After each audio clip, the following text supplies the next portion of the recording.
Oke, kakak-kakak yang dikasih oleh Tuhan, sekali lagi saya menyapa kita semua. Selamat sore dan senang sekali bisa bertemu dengan semua kakak-kakak pelayan anak, pelayan remaja di berbagai tempat yang ada di seluruh Indonesia, tanah air, dari Pulau Sumatera, Pulau Jawa, ada Kalimantan, ada juga yang dari Papua. Senang bisa bertemu dengan kakak-kakak dan kakak-kakak yang baru hadir hari ini. Kami menyambut dengan sukacita kehadiran kakak-kakak. Ini adalah komunitas kita berkumpul bersama dan bertumbuh bersama, diperlengkapi untuk melayani generasi gereja kita, generasi bangsa kita, bahkan generasi keluarga kita ke depan. Hari ini kita akan berbicara kembali, temanya tentang remaja, tetapi tidak tertutup kemungkinan bahwa ini juga bukan hanya perlu untuk membimbing remaja, tapi juga membimbing anak. Dengan satu tema, yaitu menumbuhkan kepemimpinan remaja. Tema ini adalah kelanjutan dari tema yang sudah dibahas pada 2 minggu yang lalu tentang memaknai kepemimpinan diri. Dan sekarang kita akan melihat di tema yang baru, menumbuhkan kepemimpinan remaja. Dan pembicaranya tetap sama seperti 2 minggu yang lalu, yaitu saya suka panggil Bang Rafael, ya. Bang Rafael Sialagan MTH dari Pilar Generasi, dan Bang Rafael banyak melayani generasi muda, generasi remaja di gereja atau di berbagai lembaga bersama dengan para mitra. Dan hari ini Bang Rafael akan berbagi kepada kita semua dengan materi yang sudah disiapkan oleh beliau. Saya menyapa beliau, mengundang masuk ke ruang ke ini ya, ruang utama. Bang Rafael, selamat sore. Selamat sore Bang Nestor, selamat sore kawan-kawan semua. Sore, gimana kabar Bang? Sehat? Sehat, baik, puji Ya, Tuhan. baik ya. Puji Tuhan ya. Uh, Nanti dalam penyampaian materi, Bang Rafael bisa berkenalan lebih jauh kepada kakak-kakak. Dan kakak-kakak, uh, nanti kita punya waktu mendengar sampai jam 7. Lalu setelah jam 7, nanti dibuka ruang pertanyaan dan diskusi kepada kita semua. Boleh kakak-kakak bertanya secara langsung atau juga meninggalkan pesan dalam kolom chat. Nanti Bang Rafael akan menjawab satu persatu pertanyaan dari kakak-kakak. Silakan mempersiapkan diri, dan jikalau ada teman-teman yang mau bergabung lagi, silakan di-share linknya, karena uh, supaya semua kita terberkati, entah itu dimanapun ya. Dan silakan kakak-kakak mengirimkan link-link ini kepada teman-teman dan menginformasikan tentang Sapa ini juga kepada rekan-rekan kita di tempat pelayan masing-masing. Langsung saja saya serahkan kepada Bang Rafael. Silakan dimulai dengan perkenalan, masuk dalam materi, dan dilanjutkan dengan tanya jawab nanti. Silakan Bang Rafael. Di unmute dulu Bang, di unmute. Di unmute. Suaranya belum kedengaran suaranya Bang ya. Audionya, Oke, ya. sudah Oke, ya? sudah. Baik. Perkenalkan saya Rafael Sialagan. Saya tinggal di Tangerang Selatan. Eh, Istri satu, anak dua, anak saya masih kecil-kecil. Kira-kira gitu. Pelayanan saya biasanya eh, selain pelayanan retreat anak-anak remaja, pemuda, dan kadang pelayanan ibadah umum ya. Tapi paling senang sebenarnya lebih pada isu-isu yang eh, sosial terkait dengan gerakan kesadaran kritis, kira-kira gitu ya. Karena tesis S2 saya memang berada di pemikiran kritis, jadi dan merasa menjadi sebuah panggilan khusus, kira-kira begitu.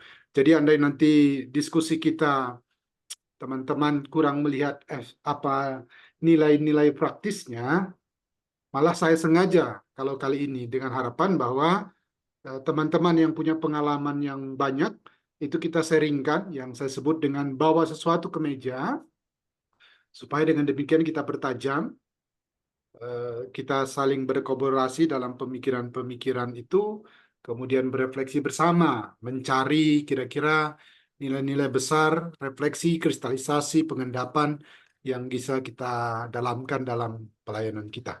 Kira-kira gitu ya.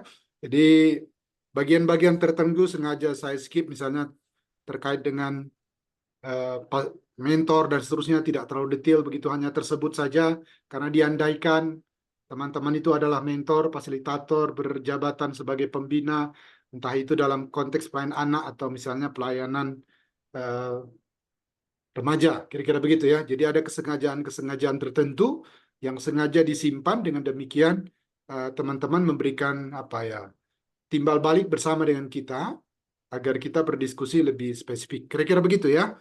Baik, saya akan memulai kira-kira perjalanan ini kita. Eh, Baik, saya akan mulai. Mungkin kalau kurang besar. Apakah sudah cukup besar? Belum ya? Sudah ya? Baik. Saya kira ini tema kita bicara tentang menumbuhkan kepemimpinan remaja. Jadi ini bicara menumbuhkan otomatis sebagai sebuah proses perjalanan. Baik secara personal kita itu yang sekitar 2 minggu lalu tentang mencari jejak kepemimpinan diri kita. Tapi kali ini kita bicara secara lebih soal isu tata kelolanya pada remajanya. Katakanlah begitu sebagai mayornya. Eh, saya mengambil Bill Sanders sebagai sebuah ungkapan untuk memetakan itu soal remaja. Dia menulis sebuah buku tentang dari remaja untuk orang tua. Jadi buku ini tentang bimbingan orang tua sebenarnya terkait dengan bagaimana melayani anak remajanya atau membina anak remajanya, mendidik anak remajanya, kira-kira gitu. Dan dia menampilkan hampir 19 poin kira-kira, dan saya melihat bahwa buku ini cukup lama ditulis, tahun 1987-an begitu. Sudah diterjemahkan dalam bahasa Indonesia dalam Kalam Hidup ya. Dan saya melihat kira-kira inilah, ternyata ada seruan dari anak remaja ini kepada orang tuanya. Nanti dari sini sebenarnya, karena Bill Sanders adalah seorang pelayan remaja di Amerika dan banyak membuat surat menyurat pelayanan remaja, dan kira-kira menyimpulkan dalam pelayanannya dan sekaligus risetnya, kira-kira ini poin-poinnya. Jadi ada seruan anak remaja kepada orang tuanya, kira-kira beritahu orang tua saya agar mereka saling mengasihi, beritahu orang tua saya agar kasih itu sesuatu yang hidup, beritahu orang tua saya agar mereka bisa bercakap-cakap dengan saya, kasih tahu orang tua saya mereka itu ngerti saya dan ngerti teman saya. Jadikan mereka itu tempat percakapan yang nyaman, kira-kira gitu. Ajari, bahkan begitu kira-kira ada satu poin surat, ajari orang tua saya supaya mereka berani mengatakan tidak kepada saya. Jadi tengah-tengah anak remaja yang ingin diiyakan, mereka juga berpikir bahwa mereka berharap supaya orang tua berani berkata tidak. Kira-kira tahu.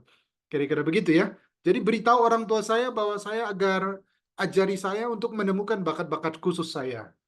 Kemudian beritahu orang tua saya supaya kami punya waktu yang cukup. Kira-kira gitu. Ajari mereka, beritahu mereka. Kira-kira gitu. Mereka itu harus bangga sama saya. Jangan nggak bangga sama saya, jangan mengkoreksi saya secara berlebihan, kira-kira gitu. Atau dalam bahasa kita, jangan menjelek-jelekkan saya, kira-kira gitu ya. Jadi ada seruan mereka bahwa mereka merasa orang tuanya perlulah dihargai mereka ini, kira-kira gitu ya. Terus mereka pingin juga rupanya orang tuanya itu bersama dengan dirinya menemukan idola-idola mereka begitu. Ajari orang tua saya supaya saya diajari untuk melatih bagaimana sebuah keputusan yang baik diambil. Kira-kira seruan-seruan ini kira-kira sudah cukup menggambarkan, kira-kira paling tidak sebagai penghantar kita bahwa inilah kira-kira eksistensi remaja, inilah kira-kira pergulatan remaja, inilah seruan mereka, dan dari sini kita kira-kira dapat menyimpulkan kira-kira sebenarnya maunya remaja ini apa, kan gitu kira-kira. Berarti mereka mau didengarkan, mereka ingin bakat mereka difasilitasi dan seterusnya, mereka ingin dihargai. Karena saya kira ya tadi ya, poin tentang mereka dihargai di rumah otomatis memudahkan mereka merasa dihargai di sekolah, di masyarakat, di gereja, dan seterusnya. Atau organisasi apapun yang mereka ikuti. Jadi Bill Sanders ini kira-kira mengukumakan harapan-harapan remaja yang menjadi bukunya yang cukup menarik.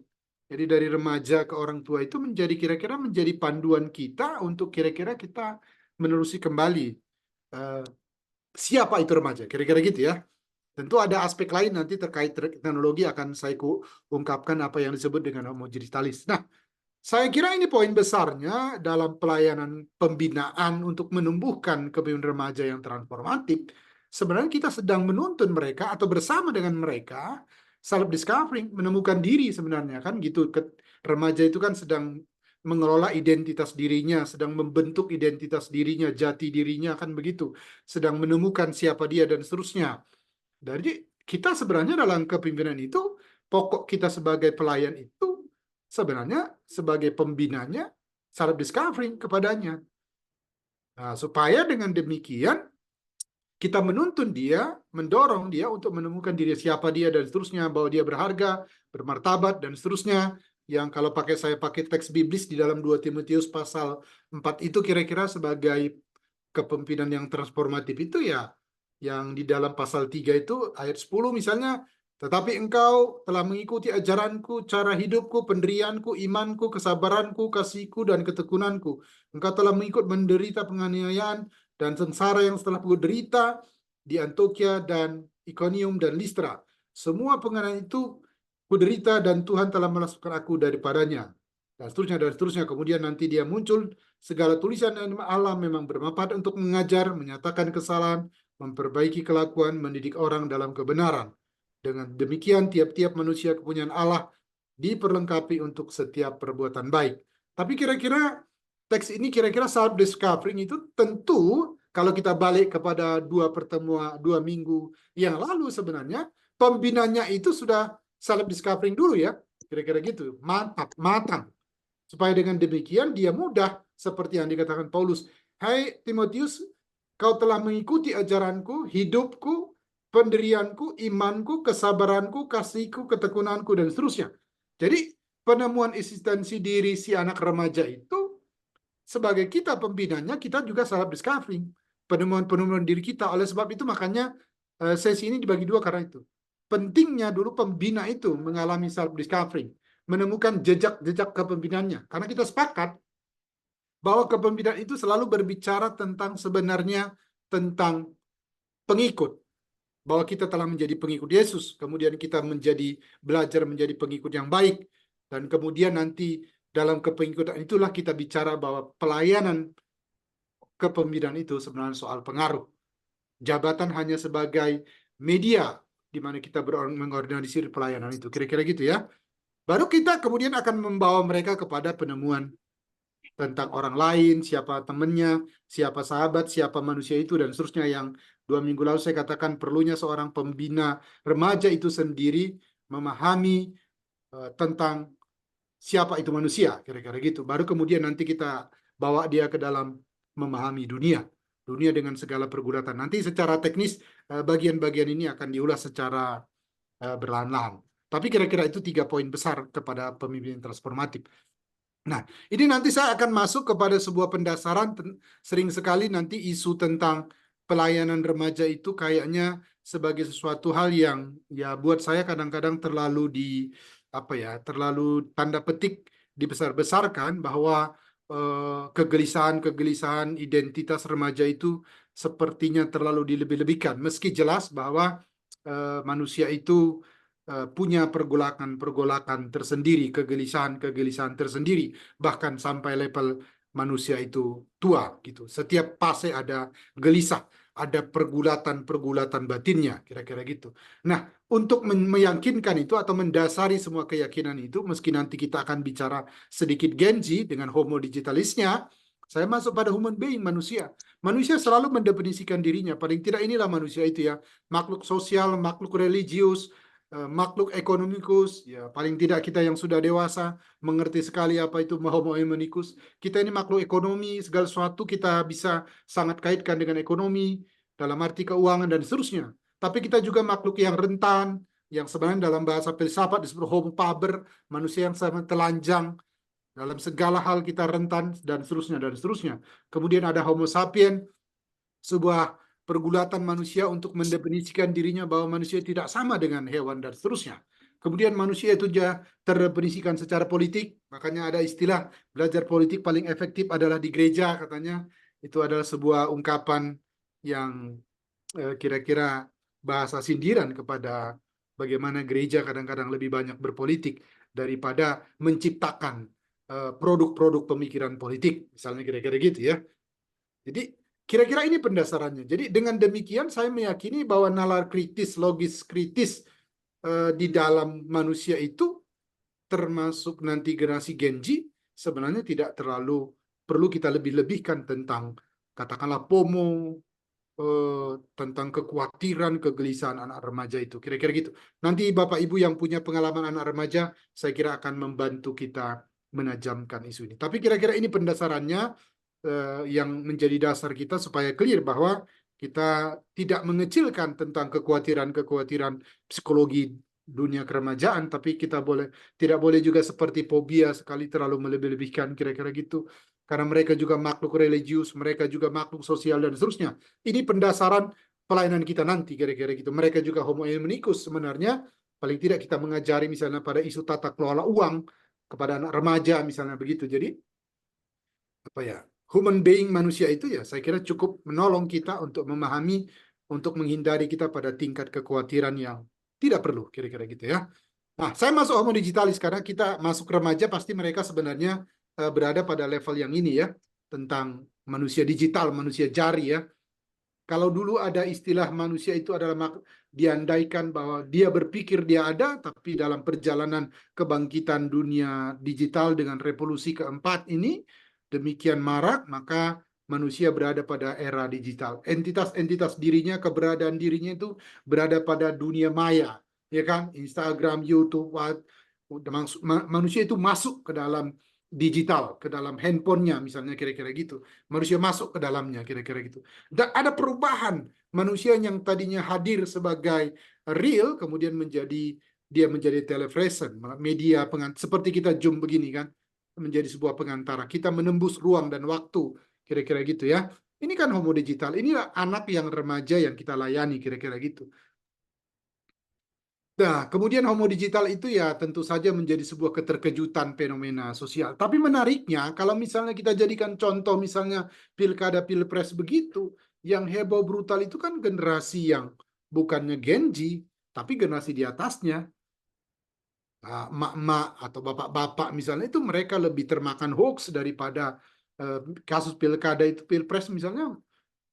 Gen Z itu lebih tenang, lebih aman, lebih tidak mengalami gangguan yang terlalu berarti. Tapi generasi yang lahir 60-80 mereka ternyata generasi yang mengalami dengan bangkitnya teknologi, mereka yang malah terguncang.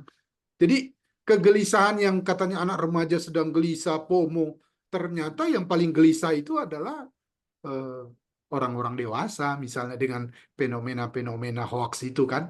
Anak remaja lebih terhindar misalnya. Jadi manusia digital itu bukan cuma berada pada Gen Z, mereka lebih adaptatif, tapi yang generasi di atasnya, generasi orang tuanya atau kakeknya begitu, mereka yang lebih mengalami goncangan. Tentu saja generasi informasi ini membuat seluruh informasi menjadi realitas baru. I share, therefore I am. Jadi manusia itu mencari search meaning melalui teknologi, kira-kira gitu. Jadi ada pergeseran lah ya. Jadi manusia mengalami pergeseran. Tentu remaja juga di bagian di dalamnya. Sebenarnya ketika yang paling banyak minta like, comment, subscribe kan kadang-kadang ya sebenarnya lebih pendefinisian aku diperhatikan, kira-kira gitu. Meski tentu ada motif ekonomi kalau misalnya mereka menggunakan itu. Tapi mereka tetap memberikan sebuah soul searching sebenarnya. Padahal mereka berada di mana soul searchingnya? Berada di dunia maya itu gitu. Kehilangan soul searching di dalam dunia spiritual malah. Kira-kira gitu ya. Atau tereduksi lah kira-kira gitu ya. Jadi kegelisahan besar eh, remaja itu ternyata tidak remaja ya. Paling tidak di bawah industrialisasi, teknologi, dan seterusnya, manusia modern termasuk kita di dalamnya, sebenarnya juga mengalami kegelisahan, mengalami bepopo, kekhawatiran, faktor ekonomi misalnya. Jadi orang tua yang lebih gelisah. Jadi anak remaja mencari identitas dirinya sebagai sebuah kegelisahan, dan tiap masa demikian. Kira-kira gitu. Waktu kita remaja kita juga mengalami kegelisahan, tapi ketika kita dewasa kita punya kegelisahan yang lain, misalnya kegelisahan ekonomi, kegelisahan karena kita merantau terjadi urbanisasi, jadi kita juga mengalami kegelisahan. Hanya bedanya tadi, remaja gelisah dengan soal identitasnya, kita juga mengalami kegelisahan dengan faktor-faktor lain. Dan faktor lain itu tetap terkait dengan identitas kita. Jadi saya katakanlah sedang membela remaja dalam hari ini supaya kita tidak terlalu melebih-lebihkan soal FOMO remaja ini. Itu terjadi pada dunia digital, terjadi pada yang disebut dengan homo digitalis, katakanlah pada dalam sekitar 10 tahun terakhir ini.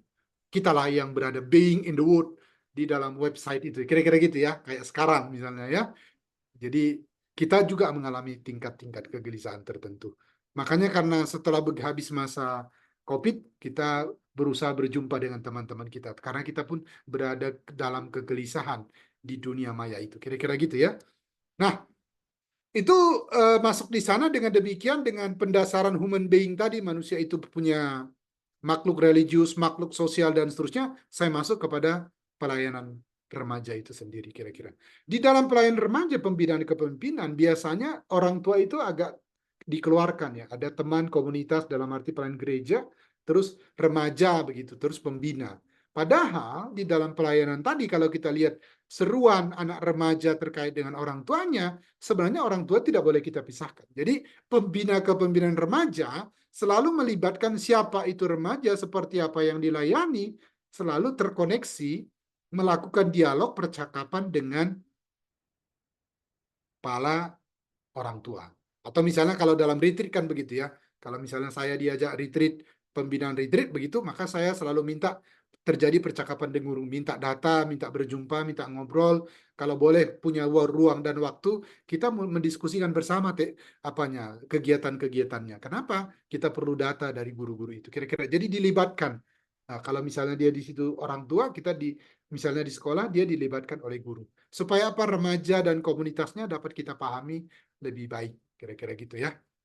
Nah, karena tadi dia berada di ruang informasi dunia digital, ada perbedaan generasi, betul. Tapi pada generasi yang sekarang, yang lebih Gen Z ini punya pola tersendiri, yaitu selain daya kekuatan, itu tiap-tiap generasi begitu, apapun yang disebut generasi dari tahun 2000, dari tahun 1990 misalnya, sama, remaja itu punya kekuatan, punya energi yang lebih dan seterusnya, cuma tingkat daya kritisnya mengalami progresif karena tadi banjirnya ruang informasi.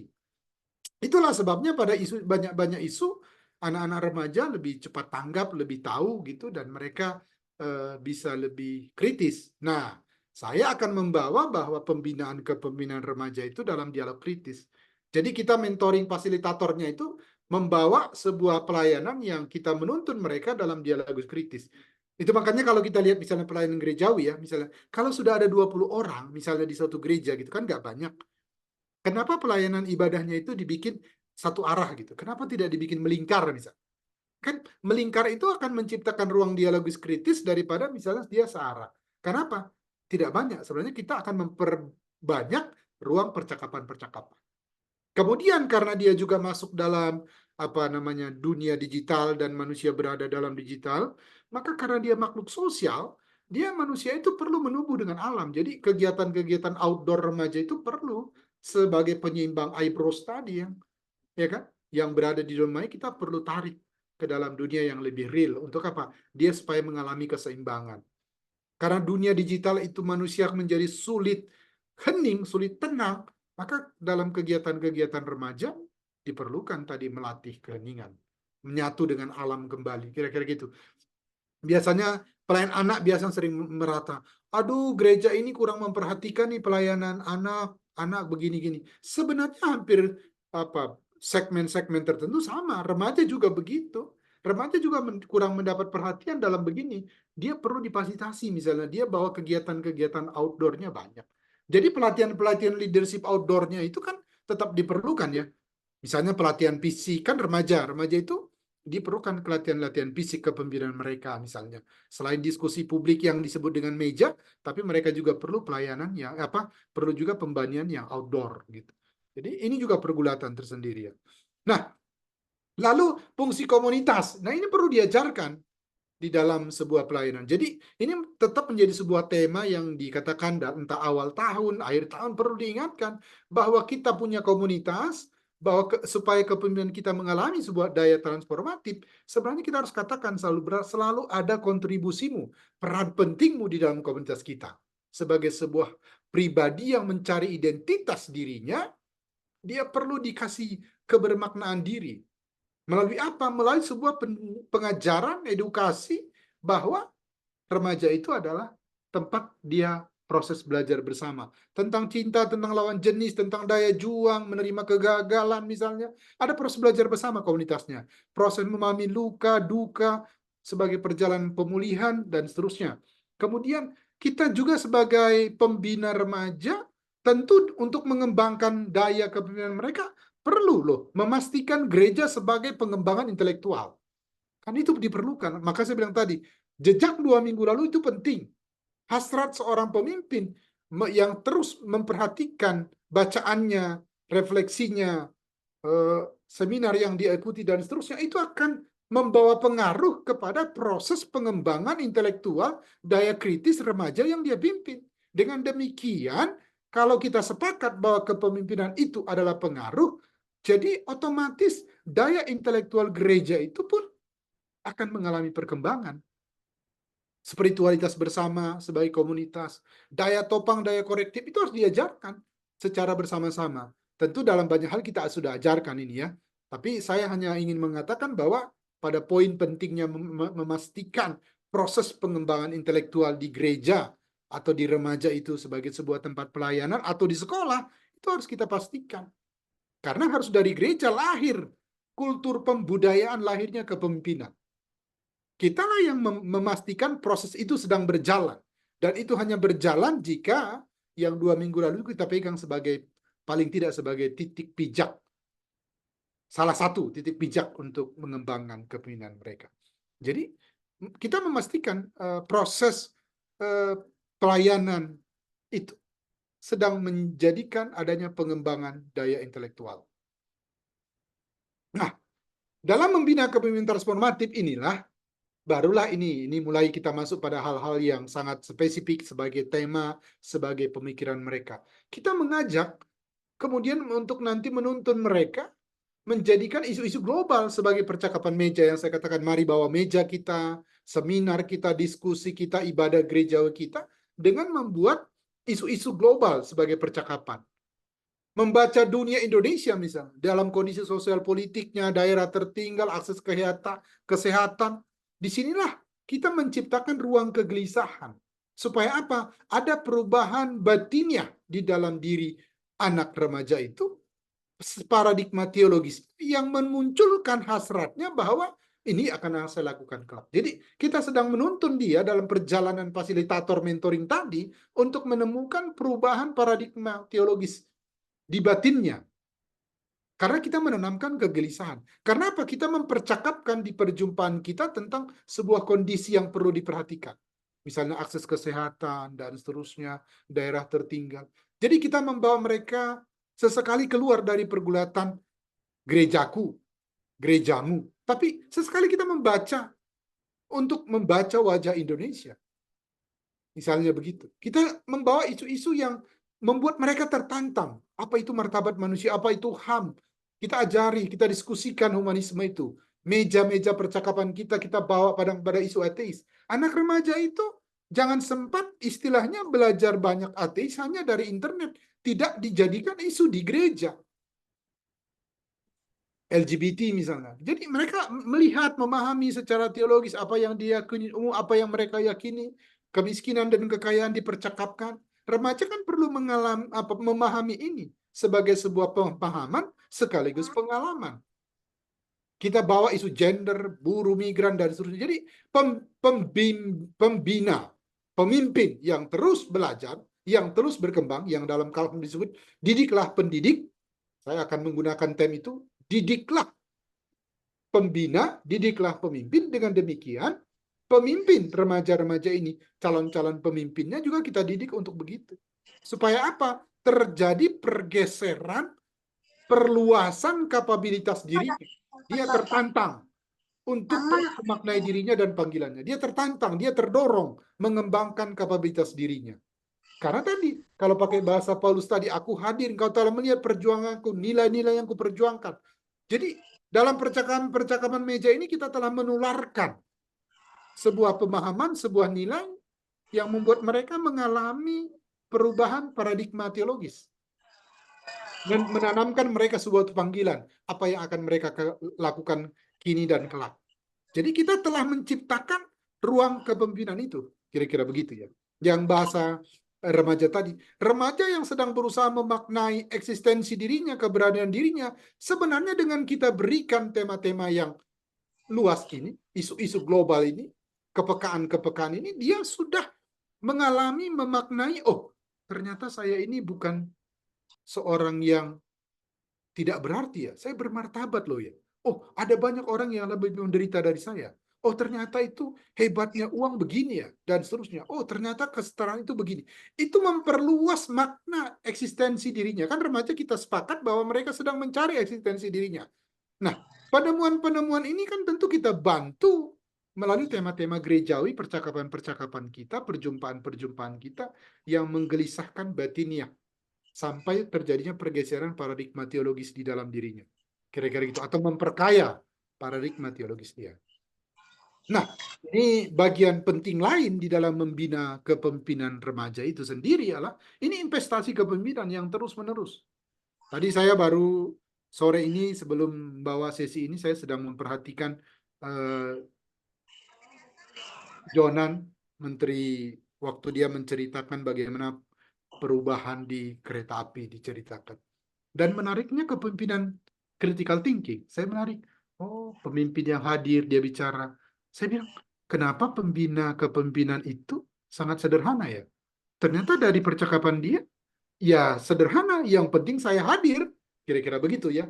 Yang penting saya hadir dan memberikan daya kritis. Saya yang mengajari mereka kritis. Nah, repotnya, pembina ini tidak kritis. Lalu bagaimana dia membangun sebuah pola yang kritis?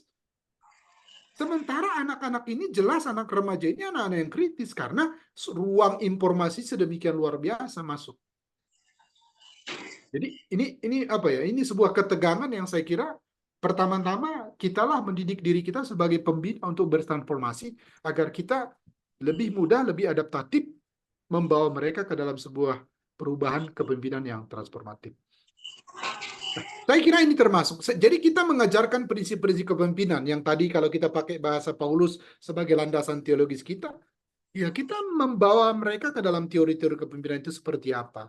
Tema-tema gereja, tema-tema pelayanan kita ya sesekali masuk kepada prinsip-prinsip kepemimpinan, kemudian mendiskusikannya. Kita menilik misalnya secara biblis seperti apa Musa, Daud, Nehemia, dan seterusnya. Apa yang kita telisik di sana? Apa yang mau kita internalisasikan di sana, yaitu terkait dengan misalnya nilai-nilai yang ditemukan. Jadi ini telisik bersamanya yang penting ya. Nanti telisik bersama itu sebagai proses pencarian bersama tadi, mereka akan memberikan respon. Oh ini ya titik kritisnya ya. Oh waktu derita daya juang Daud itu begini ya gitu. Oh waktu Yesus di Taman Sebeksani ini yang dia perjuangkan ya dan seterusnya. Jadi kita mengajari, menggali untuk melihat titik-titik krisis kepemimpinan, daya juangnya, nilai yang diperjuangkan. Baru kemudian melakukan proses refleksi bersama tentang kekuatan tokoh. Dengan demikian kita sudah menginternalisasi secara bersama kekuatan kelemahan, termasuk kita sendiri. Refleksi kita bagaimana tentang tokoh yang sedang kita bawa.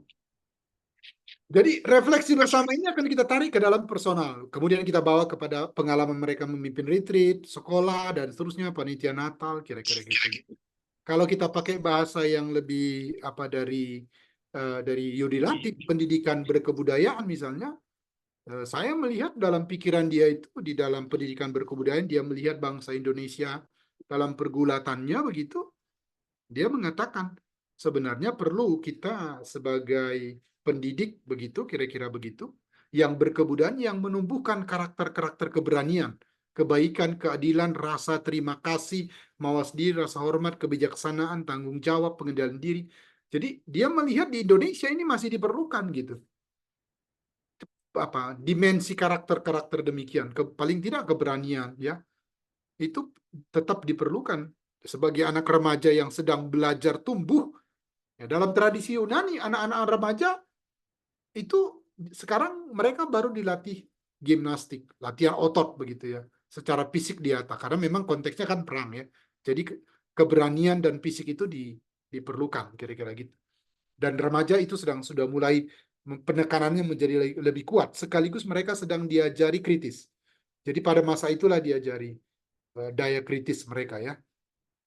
Dan saya kira dalam konteks Indonesia, saya kira kalau kita baca kegelisahan kita, membaca kepemimpinan, ya keberanian, tentang rasa terima kasih, tentang rasa hormat, ya tetap diperlukan sebagai sesuatu hal, poin besar dalam kepemimpinan pada diri remaja itu.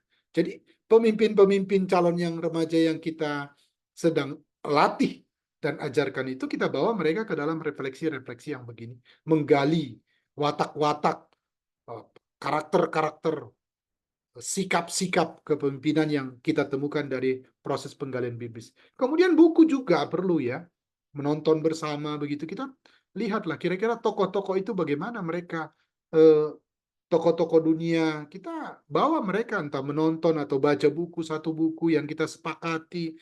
Ya, nggak apa-apa, nggak harus cepat buru-buru ya, sebulan kita bilang atau seminggu, yuk kita lihat dong kepemimpinan Mother Teresa bagaimana begitu. Sehingga nanti mereka berefleksi.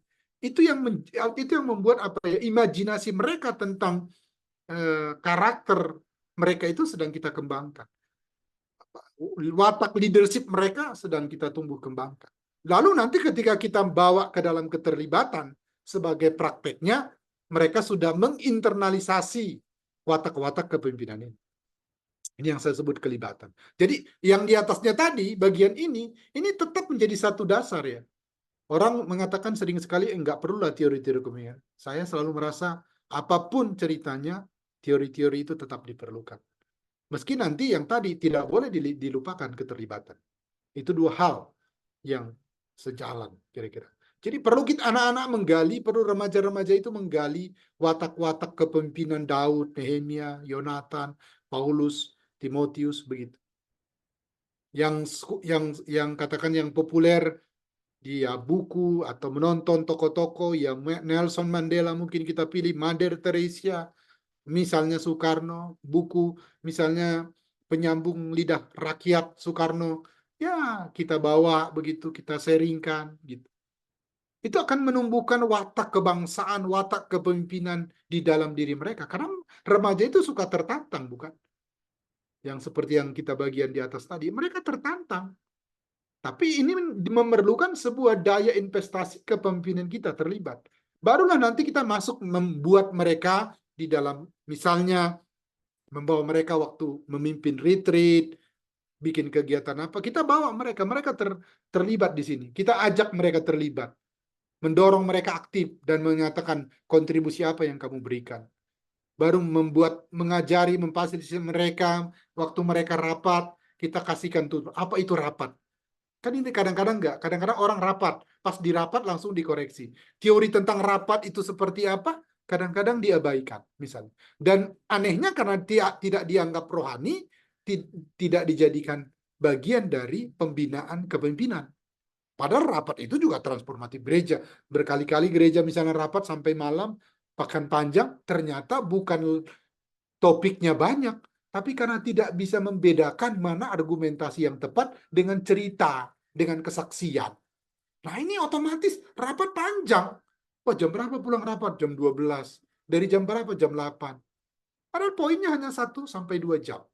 Tapi karena tidak dilatih, tidak diarahkan, ya ini gitu. Padahal kan ini bisa, ini harus ada teorinya tadi. Apa itu rapat? Rapat itu begini ya, Dek, gitu. Nanti kalau pas kita ada retreat, nah coba terapkan tuh yang saya ajari tentang teknis bagaimana memimpin rapat. Kita ajari mereka memilah, memberikan argumentasi. Kan gitu ya. Jadi mereka di situ belajar sekaligus mengalami. Kemudian kita berikan mereka ruang diskusi. Kita sebagai fasilitatornya dalam kegiatan bisa aja hanya di situ sebagai pendengar, memberikan saran jika diperlukan. Biarkan mereka menganalisa sumber-sumber daya, sumber dana dalam misalnya mereka sedang melakukan sebuah kegiatan retreat. Berikan mereka ruang diskusi. Tapi kan tadi setelah kita ajari tadi ya, misalnya tentang rapat kita sudah ajari, tentang organisasi sudah kita ajari. Kan gitu. Jadi ketika mereka akan kita lihat, oh progresnya di mana ya, evaluasinya di mana. Nanti pada bagian akhir ini akan saya ulik sedikit sebagai bagian penting. Jadi mendorong mereka terlibat aktif. Nah, dalam teori tadi yang saya sebutkan dan 2 minggu lalu sudah saya bahas, ya tadi kita belajar bersama dengan mereka tadi dalam percakapan, dalam sebuah sharing. Mari kita bikin, jika ingin perubahan, yuk menurutmu tempat pelayanan kita ini apa yang harus dirubah? Anda percaya bahwa kamu bisa bikin perubahan. Lalu informasi apa yang kita perlukan dan kurang?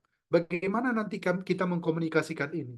Membangun kepercayaan orang. Mari kita diagnosa bersama tempat pelayanan remaja kita. Di mana ya? Nah, di situ dalam percakapan-percakapan inilah tumbuhnya kepemimpinan itu gitu. Karena kan tadi visi misi di atas tadi sudah terbangun kan. Kemudian kita belajar bersama dengan dia mengidentifikasi kekuatan-kekuatan, bahkan penolakan-penolakan jika itu ada dan seterusnya. Mengidentifikasi, lalu agendamu gimana ya gitu. Jadi terus. Jadi kita apa ya, ikut mendampingi, mentoring fasilitator sekaligus tentu ikut belajar. Sekali lagi, kitalah yang pertama-tama belajar sebelum kita melakukan pengajar. Kira-kira gitu ya. Nah, di sini yang saya kata, ini bagian akhir yang saya katakan tadi, kita tetap memerlukan hal-hal ini. Tentu kalau kita biasa dalam pelayanan, biasanya kita selalu menjadi pertanyaan pokok satu sih. Apakah saya mengembangkan calon pemimpin? Apakah dari gereja lahir pemimpin-pemimpin, pemikir-pemikir? Mengapa tidak? Dan seterusnya. Ini yang kita bahas dengan mereka, menciptakan iklim kepemimpinan. Tugas kita itu menciptakan iklim kepemimpinan. Bagaimana kita menciptakannya? Misalnya tadi, setelah kita mengajari mereka teori rapat, teori organisasi, baru kita kasih mereka menjadi pemimpin rapat. Ketika mereka kita temukan, oh yang ini punya watak kepemimpinan ini punya keberanian. Oh, ini kayaknya ini harus dilakukan pendekatan tertentu untuk mengarahkan dia lebih dalam. Oh ini calon pemimpin, saya harus pelihara relasi dengan dia. Oh perlu saya lengkapi apa dia dan seterusnya. Perlu saya kembangkan apa dia dan seterusnya. Jadi baru ada tim-tim impian gereja yang terbentuk. Kita sudah latih, kita sudah arahkan dan seterusnya. Setelah itulah perlu coaching. Nah, buku coaching yang saya kira perlu, saya tidak tahu masih terbit nggak ya. Coaching yang menumbuh kembangkan Paulus Kurnia, saya kira ini salah satu bagian yang saya ambil di situ. Menolong orang terhadap dirinya sendiri gitu ya. Kita mengcoaching mereka. Jadi tentu kalau kita bicara pemimpin dalam artian tertentu, dia akan khusus. Misalnya dalam 20 orang, mungkin 5-7 orang itu akan menjadi perlu kita perhatikan. Perlu kita jaga relasi dengan mereka. Kita pelihara mereka. Kita perlengkapi. Itu yang disebut investasi kita ada nggak kepada mereka. Kita ajak mereka di sebuah meja percakapan yang menggelisahkan nalarnya, yang menggelisahkan hatinya. Gitu. Di grup kecil tentunya. Atau secara personal kadang-kadang kita ajak dia begitu. Dengan demikian, kita sedang menyiapkan sebuah kepemimpinan. Koreksi-koreksi kepadanya sudah terjadi dalam percakapan yang intens karena kita sudah saling.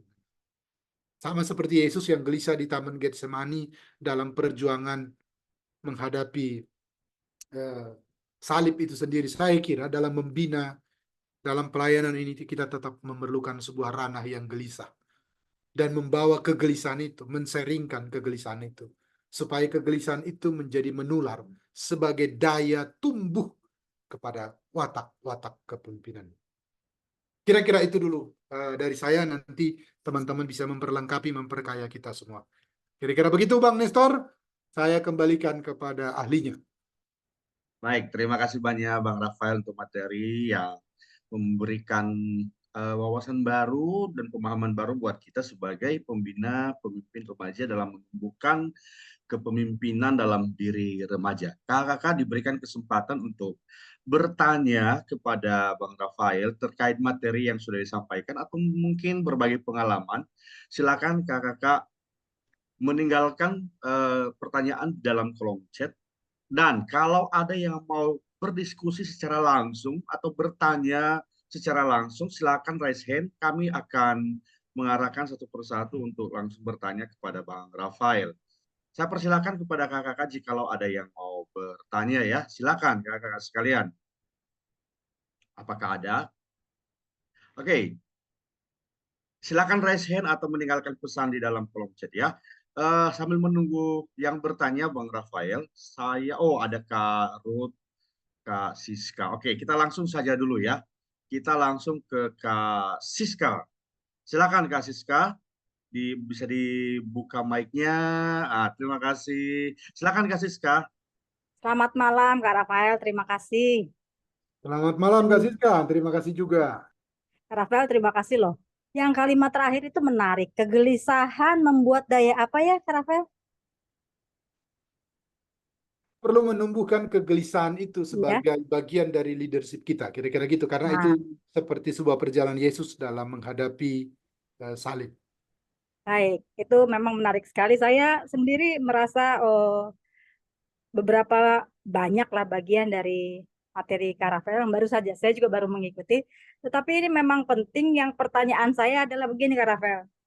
Eh, Khususnya untuk menilik dari kepemimpinan dalam Alkitab, bukan saja tentang para nabi ya, tapi bisakah ada informasi tentang 12 rasul, Kak Rafael?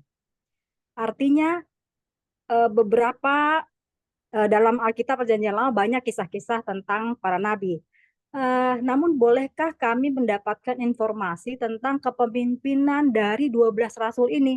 Sebab 12 rasul inilah yang menjadi ujung tombak pelayanan Kristus, di mana mereka adalah orang yang terdekat bagi eh, bagi kita ya sebagai apostolik ya, artinya mereka apostolik sehingga kita boleh tahu bagaimana sih kepemimpinan 12 rasul ini, sehingga kita juga boleh mencontoh mereka eh, sebagai pemimpin ya bagi anak-anak remaja.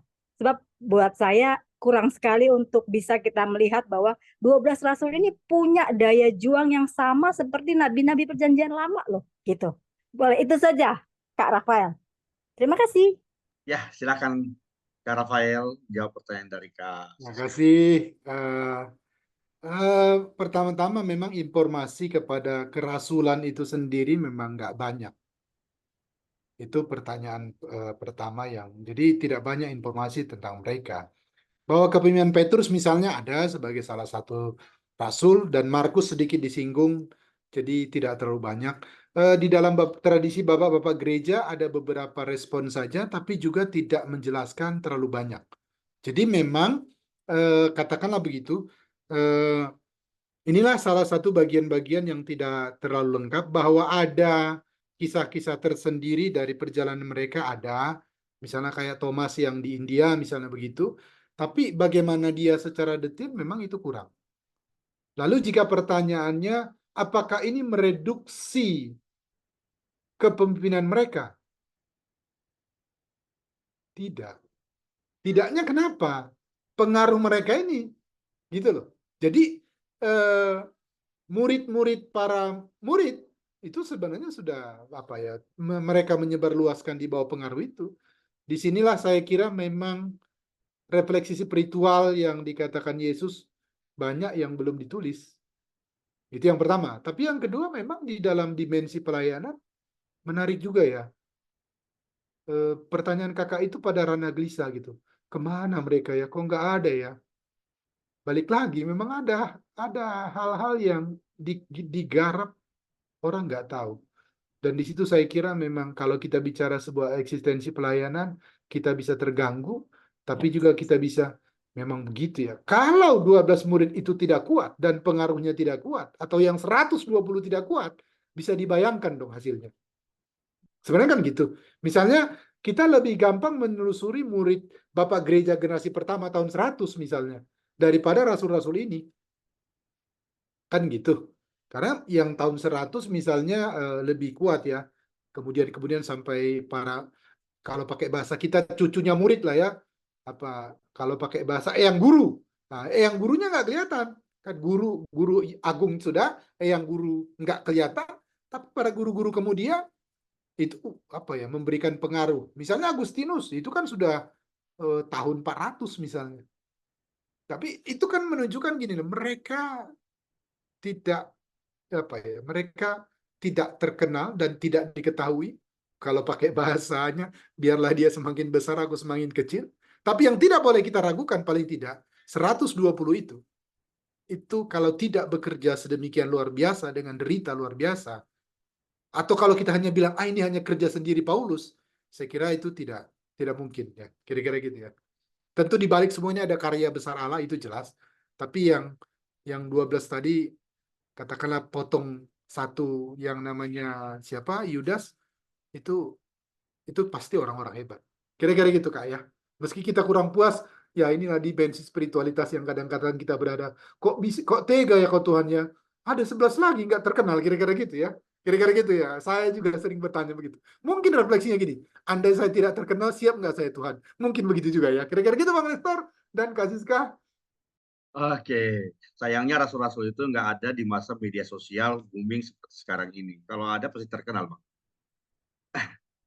Oke, kita lanjut ke kalau Kak Siska nanti mau bertanya lagi ya, nanti bisa diskusi langsung ke Bang Rafael. Nanti boleh minta nomor Bang Rafael. Siapa tahu juga ada pelayanan yang bisa dikerjakan bersama dengan Bang Rafael, boleh nanti dikomunikasikan.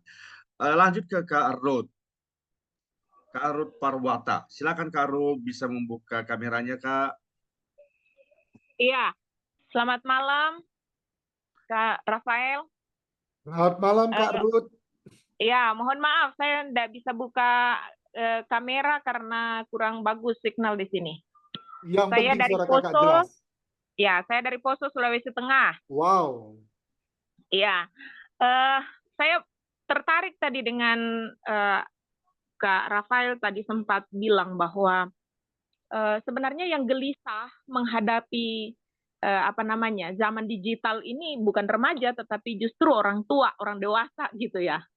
Nah, jadi saya berpikir iya memang betul sih karena kegelisahan itu tetapi begini, kita memikirkan bahwa ini masalah untuk anak-anak kita. Ini masalah untuk anak-anak remaja kita. Kita memikirkan begitu banyak ketakutan-ketakutan yang mungkin saja dihadapi oleh remaja yang sebenarnya karena ini dunia mereka sebenarnya tidak ada dalam kesulitan-kesulitan yang kita bayangkan. Hanya kita saja karena bagi kita baru, kemudian baru menyesuaikan dan seterusnya, kita lalu ketakutan kita proyeksikan pada anak-anak. Nah, saya membayangkan saya sebagai sebagai seorang pembina remaja dengan ketakutan-ketakutan itu, lalu saya menghadapi sekelompok anak-anak remaja yang saya pikir juga mengalami ketakutan, gitu. Nah, bagaimana kira-kira kita sebagai pembina remaja menjembatani itu? Artinya memahami bahwa ya ini dunia anak-anak remaja, sambil kita mengatasi ketakutan kita untuk bisa kemudian mempersiapkan anak-anak remaja kita menjadi generasi-generasi yang tangguh gitu. Jadi pemimpin-pemimpin masa depan yang bisa diandalkan, yang membuat sebenarnya tujuannya adalah ketakutan kita itu tidak terjadi pada anak-anak kita. Nah, ini mungkin perlu saya secara khusus butuh pencerahan dari Kak Rafael. Terima kasih. Ya, silakan Bang Rafael. Terima kasih Kak. Saya kira itu memang poin besar ya. Saya kira balik lagi kalau pakai bahasa Kakak, saya suka itu apa yang disebut dengan purbah, proyeksi ya. Agama sebagai proyeksi, Tuhan pun sebagai proyeksi. Kegelisahan saya menjadi kegelisahan Tuhan, kira-kira gitu. Padahal yang gelisah saya sama seperti kita misalnya, yang gelisah dan FOMO itu memang betul sebenarnya lebih banyak orang dewasa lah. Cuma kan kalau kita lihat seminar-seminar remaja, FOMO remaja gitu-gitu. Ini yang gelisah itu kita gitu. Kita gelisah akan masa depannya. Kan gitu, misalnya ya. Sederhana kan begitu. Kita gelisah dengan masa depannya, dia belum gelisah. Dia baru gelisah dengan dirinya. Kalau dia gelisah dengan masa depannya, itu kan karena ada proses internalisasi yang diajarkan, yang dimasukkan, yang didiskusikan, baru tumbuh kan gitu.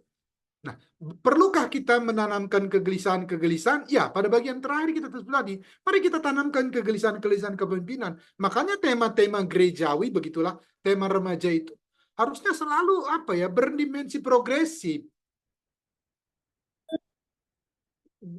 Dengan demikian lahir dari gereja pemimpin. Ini kan persoalan gitu. Dari gereja kok nggak lahir pemimpin? Masa dari partai politik? Ya kan kira-kira gitu ya. Kan dari gereja bisa. Gereja seminggu sekali loh. Partai nggak bisa seminggu sekali. Ada ininya. Kita bisa seminggu sekali. Bahkan seminggu 2 kali. Plus sekolah misalnya. Kenapa nggak tumbuh? Lah, repotnya bagi saya yang belum bertransformatif itu pemimpinnya. Lalu bagaimana membawa remaja yang transformatif? Tapi itu ya 2 minggu lalu ya. Nanti kalau kita balik ke situ, kita terus membicarakan diri kita. Sekarang kita bicarakan tadi, isu jembatan kakak tadi. Ketika sebuah kesadaran tentang kegelisahan kita sudah mulai sadar bahwa sebenarnya kitalah yang lebih banyak gelisah, bukankah demikian kita bisa mendengar remaja? Kan remaja tadi, dengarkan saya katanya. Di sini kan jembatan itu, oh menurutmu gimana masa depan? Oh gitu. Menurutmu gimana? Jadi terjadi ruang dinamis yang saya pakai gambar saya tadi itu selalu dicopot orang tuanya. Kan gitu misalnya gitu ada satu fase di bagian remaja dengan kita. Jadi ketika semua elemen terlibat di dalamnya dilibatkan, saya kira ruang jembatan-jembatan kegelisahan paling tidak saling dipahami lah ya. Paling tidak begitu. Kenapa saya pembinamu gelisah, kenapa orang tua gelisah, dan kenapa mereka tidak gelisah, atau paling tidak kalau kita gelisah, gelisah kita kemana. Jadi dimensi ini akan membuat sebuah jembatan yang saya kira jembatan yang disebut saling memahami. Kan itu perlu. Akhirnya remaja kita sadari kita tidak searah, tidak monolog lah. Kita dengarkan dia juga sebagai sumber kan gitu. Karena dia pasti punya pikiran-pikiran sendiri. Kayak contoh tadi, siapa sih yang marah-marah pilgubnya nggak terpilih, mak-mak dan bapak-bapak, anaknya ya sudahlah nggak kepilih, samanya itu nanti katanya. Bener juga ujungnya kalimat remaja itu yang bener. Misalnya begitu. Wah, ini siapa loh? Ah, sudah kita lihat aja. Jadi kita belajar jembatan itu menurut saya bukan jembatan kita masuk ke jurangnya, tapi jembatan itu di mana kita bisa menemukan, kita bisa mendengar mereka. Seperti suruhan mereka tadi. Dengarkan saya tanpa syarat ya. Saya kira itu sebuah jembatan yang kita bisa bangun untuk memahami ruang kegelisahan itu. Kira-kira gitu. Oke, baik. Terima kasih banyak Bang Rafael untuk tanggapannya. Nanti kalau Karut mau bertanya lagi ke Bang Rafael atau berdiskusi, atau mungkin ada pelayanan yang bisa dikerjakan bersama, boleh nanti menghubungi saya. Nanti nomor Bang Rafael bisa diberikan ya Bang ya. Nah, oke. Di dalam kolom chat ada 2 pertanyaan. Saya akan baca dari Kak Vero. Selamat malam kakak semua. Saya menghadapi Atau betul. disuruh dulu Bang. Kalau enggak baru nanti kita baca. Mana tahu dengan berbicara kita lebih ketemu. Kan ini pembina remaja kan. Ya, Pembina remaja harus tampil. Nah, kira-kira oh, gitu. oke. Silakan, kakak-kakak yang masih ada yang mau memberikan pertanyaan atau tanggapan dari apa yang disampaikan Pak Rafael tadi. Kalau ada bisa raise hand ya. Oke, sambil menunggu raise hand, saya baca tanggapan dan juga pertanyaan dalam kolom chat. Selamat malam kakak semua. Saya menghadapi betul homo digital di semua generasi, terutama terserap besar di anak remaja. Sampai akhirnya saya ada di titik ketika dalam sebuah forum onsite, para remaja cenderung pasif dan secara online juga cenderung silent reader. Walaupun saya pernah menjadi remaja, tapi kenapa saya sulit menelusuri isi kepala remaja sekarang? Padahal saya juga berharap mereka mencetuskan konsep dan juga action. Bagaimana tips untuk merangsang kekritisan remaja ini dan memantik pergerakan mereka? Silakan Bang Rafael. Mungkin kalau Kak Pero bisa bicara mungkin agak lebih lebih dialogis karena tadi eh, silent reader mereka ini kenapa? Kan itu perlu pertanyaan juga ya. Jadi yang Ya. kedua misalnya, apakah kakak bersama dengan mereka adalah perjumpaan pertama, kedua, ketiga, atau sebuah perjumpaan dalam ruang komunitas yang sudah terbangun? Itu juga Ya, ikut menentukan misalnya. Kalau kakak bisa jawab, diskusi kita akan tajam. Ada bisa Kak Kak Vero Rafael, bicara? Kak Vero, bolehkah eh, berbicara langsung dengan Bang Rafael? Kak Vero, Kak Vero, selamat malam. Halo. Oke, mungkin lagi. Oke. ah, Baik, kalau memang tidak berdialog, memang mungkin begini ya. Kalau kita misalnya, kalau kita maksud kita sulit memahami mereka dan seterusnya begitu, kenapa mereka pasif dan seterusnya begitu? Ini kan mereka sudah berada pada ruang, katakanlah misalnya online tadi ya. Mereka juga salah satu godaan yang kita bahas di atas adalah mereka sedang menikmati digital. Kita pembicaranya, mereka pesertanya. Mereka tidak terpanggil aktif. Kita harus punya tanggung jawab aktif. Otomatis sebagai sebuah pilihan, kalau pakai bahasa komika, sebagai remaja yang sehat, daripada saya dengar-dengar terus, mendingan saya lihat handphone saya dan seterusnya. Daripada saya perhatikan terus, saya lebih bagus melihat yang lain dan seterusnya. Tentu ini sebagai sebuah hal buat saya selalu lazim. Karena dia bersifat online. Katakanlah begitu ya. Lalu kalau kita sebenarnya terjadi perjumpaan komunitas, tentu tadi kan pola pendekatan kita ya harus remaja ya. Saya pernah ketika saya mengajar di sekolah dulu, di sekolah SMP begitu, anak-anak saya itu selalu mengajak saya kumpul hari Sabtu. Hal-hal tertentu saya tidak sibuk, saya temani. Awal-awalnya, saya merasa sebenarnya saya agak bingung. Ketika saya diajak ngobrol, karena ada gap generasi, mereka ngobrol, saya sebenarnya nggak diajak ngobrol gitu. Kalau pakai bahasa sekarang itu ya dikacangin lah. Tapi ternyata ketika saya mau pamit, baru keluar hasilnya. Bapak jangan pergi. Kenapa? Kalau Bapak pergi kami bubar. Ternyata saya itu perekat rupanya, kan minimal begitu. Saya sadar eksistensi saya ini ternyata daya rekat loh. Oh, barulah istilahnya selanjutnya kemudian sayalah yang belajar istilahnya mencoba nimbrung dengan mereka. Jadi supaya ketemu sebenarnya chemistry-nya kan begitu ya. Lalu setelah chemistry itu ada, baru nanti kita percakapkan. Lalu bagaimana kita menemukan daya kritis mereka? Itu pertanyaan yang sama kita tanya. Kita mempercakapkan apa supaya daya kritis itu muncul? Saya kira mereka punya. Maaf Bang Rafael, bisa dibuka lagi mic-nya? Mohon maaf, tadi saya kepencet. Baik, terima kasih. Ah. Jadi kita bisa membawa mereka ke dalam isu-isu ya sebagai daya kritis. Yang tadi, kalau kita kritis, saya kira kita mudah mengantar mereka ke daya kritis. Karena kegelisahan kita tadi kita bawa. Jadi otomatis mereka akan mengikuti apa yang kita diskusikan. Tapi kalau kita kurang kritis, mungkin itu menjadi problem ya. Kira-kira begitu. Jadi daya kritis itu karena kita. Kalau pakai saya sedikit lagi Bang Mister terkait ini. Misalnya begini, bagaimana menumbuhkannya? Kita latih dulu seperti kita orang coaching atau seperti bahasanya Socrates. Kita belajar bertanya. Pertanyaan kita akan membangkitkan daya kritis ke mereka. Tentu pertanyaan bukan pertanyaan normatif apa, tapi kita mulai masuk pada fase mengapa, argumentasimu apa, kok bisa begitu ya. Misalnya begini, saya pimpin retreat begitu. Ketika pimpin retreat kan begini, oke ada grup-grup begitu, tiap-tiap grup ada mereka, habis isi grup gitu, kemudian mereka menjawab. Menurutmu gimana isu ini, isu remaja ini begitu. Mereka menjawab secara teologis ya bagus. Ya kita sebagai anak remaja harus begini-gini misalnya. Kita sebagai anak remaja ya kita harus bangun pagi. Kita harus tepat waktu, kita harus rajin belajar, begitu kan. Nah, kalau tidak kritis kita akan bilang, puji Tuhan, anaknya bagus. Siapa namamu? Padahal temannya di belakang ketawa-ketawa. Kan gitu. Apalagi tadi, kalau agak nakal tanda petik, makin senang bicara dia. Saya, yang lain tepuk tangan. Kita sebagai anak remaja harus gini-gini. Yang lain tepuk tangan. Sehingga kita perlu menyelidiki, dia tepuk tangan kenapa sih? Tepuk tangan karena mereka sedang mentertawakan, buat mereka itu lucu lah begitu ya. Kok si nakal ini kira-kira gitu, kok si nakal ini ngomongnya bagus kan kira-kira gitu.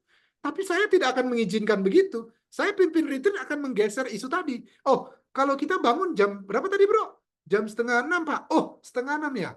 Kalau dirimu bangun jam berapa? Wah itu temennya ketawa di luar. Grrrr.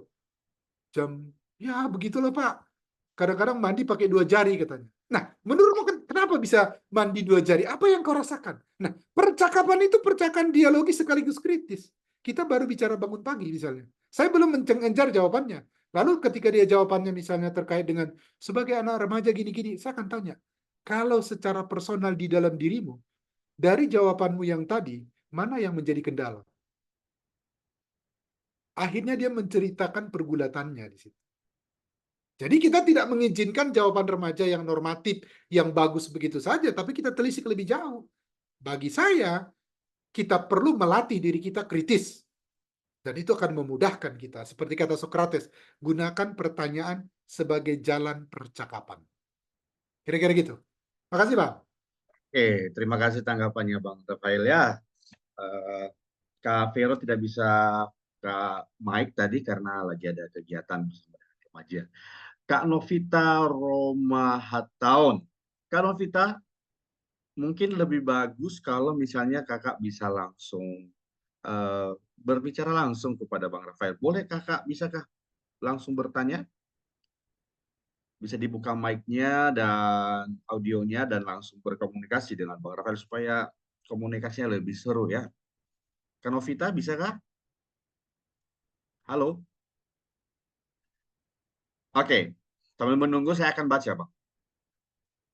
Kak Novita bertanya, seorang pemimpin memerlukan dukungan dari anggotanya. Dalam diri remaja sedang butuh pencarian identitas diri dan pengakuan dari teman, sehingga memungkinkan remaja sungkan atau takut untuk tegur teman yang salah karena takut kehilangan teman atau takut kehilangan dukungan. Bagaimana cara mengatasi sikap remaja yang seperti ini? Silakan Bang. Kalau poinnya kan tadi ya, poin penting dari pertanyaan ini adalah bagaimana dia percaya diri terhadap dirinya. Saya kira itu yang perlu kita bangun dalam arti dia percaya bahwa dia punya nilai, punya martabat yang berharga. Saya kira pendekatan pertama adalah kepada anak remaja itu yang kita percakapan tentang martabat. Meski tadi secara katakanlah seminar, diskusi, ajaran gerejawi tentu kita lakukan begitu. Tapi kalau kita tahu ada anak yang kira-kira memerlukan intensi tersendiri, perhatian tersendiri, maka saya kira tadi yang coaching. Modelnya coaching kan, kita sedang melatih dia, maka terjadi perjumpaan, terjadi percakapan. Ada ruang yang waktu yang kita sediakan untuk mempercakapkan apa itu harga diri dan seterusnya. Di sanalah proses penggalian itu untuk menuntun dia tentang percaya diri, tentang harga diri. Nah, biasanya di dalam percakapan itu kita akan menemukan faktor-faktor di dalam dirinya, faktor-faktor keluarga yang tadi yang di kita pada slide pertama. Beritahu mama saya bahwa saya berharga. Beritahu papa saya bahwa saya juga hebat, kira-kira gitu. Jangan-jangan dia tidak mendapat pujian itu. Makanya balik lagi, berarti kan gini, seorang pembina remaja berkunjung juga ke rumahnya yang saya katakan tadi. Tidak boleh ada sebuah segmen yang kita hilangkan, khususnya orang tua. Ini yang kita sebut bahkan kalau misalnya tadi yang kita diskusikan, kalau ketika kita ketemu anak-anak remaja bermasalah, pasti harus kita melakukan perjumpaan dengan orang tua. Karena pasti ada nilai diri tadi yang terganggu. Ketika orang cukup menerima self-fullness, diri yang penuh itu, rasa takut kehilangan teman itu sebenarnya kecil. Tapi kalau self-fullness-nya belum kita bantu, kita upgrading, kita teguhkan, memang dia akan merasa bahwa, aduh, kalau nanti saya koreksi dia teman. Karena orang self-fullness nggak pernah kekurangan teman. Selalu nambah teman. Kemana dia duduk, percakapan mejanya, percakapan yang selalu menambah persahabatan. Karena tadi kan ada kehangatan. Makanya tadi dalam acara kita di bagian ini, ketika kita melakukan tema-tema pembinaan, memang kita harus masuk pada poin-poin ini. Poin-poin karakter, poin-poin kedewasaan, kespiritualitas, keberanian, dan seterusnya. Itu kan bagian dari keyakinan diri, self-fullness, bukan? Kalau itu kita katakanlah kita internalisasi, kita kristalisasi di dalam diri kita dan di dalam pemimpin-pemimpin dan calon-calon pemimpin, saya kira orang tidak pernah takut kehilangan. Bahkan dia akan menjadi kita dorong. Sebuah komunitas adalah sebuah tempat koreksi bersama. Lalu isunya lainnya nanti adalah cara koreksi yang tepat dalam arti karena berbeda-beda karakter, itulah yang nanti kita tinggal diskusikan. Jadi bukan isu kehilangan teman. Metode pendekatanmu gimana ya? Karena ini temanmu tipe A, bukan tipe B, bukan tipe C. Metodenya mari kita diskusikan bersama. Jadi nanti diskusinya metode. Kalau self-fullness-nya kita sudah upgrading. Kira-kira gitu. Oke, baik. Terima kasih banyak Bang Rafael. Semoga menjawab pertanyaan yang sudah disampaikan di grup ya oleh Kak siapa tadi? Kak Novita. Ya, Kak Novita. Oke, kakak jika kalau ada yang masih mau memberikan tanggapan, bertanya kepada Bang Rafael, silakan raise hand, bisa langsung berdiskusi atau bertanya langsung kepada Bang Rafael. Nah, Bang, saya punya pertanyaan sambil menunggu kakak yang mau bertanya ya. Kita ada waktu 15 menit lagi. Saya mau tanya, Bang, di dalam gereja nih ya, misalnya nih, dalam mengangkat seorang pemimpin remaja. Di dalam gereja kan ada komisi remaja, ada komisi pemuda ya. Nah, menurut Abang, menurut Bang Rafael, yang menjadi pemimpin dalam komisi remaja, pemimpin komisinya, leadernya, itu baiknya diambil dari kalangan remaja, sesama remaja, atau dari kalangan pemuda, atau dari mana, Bang? Supaya nanti mereka benar-benar bisa dibimbing, melihat model kepemimpinan yang baik, dan menumbuhkan kepemimpinan ini dalam diri mereka. Nah, memang ini fenomena yang terjadi di gereja kan. Kadang-kadang dalam memilih seseorang, ya dilihat dari, oh ya dia rajin, dia rajin berdoa, rajin ibadah. Tapi menurut Bang Rafael bagaimana, Bang?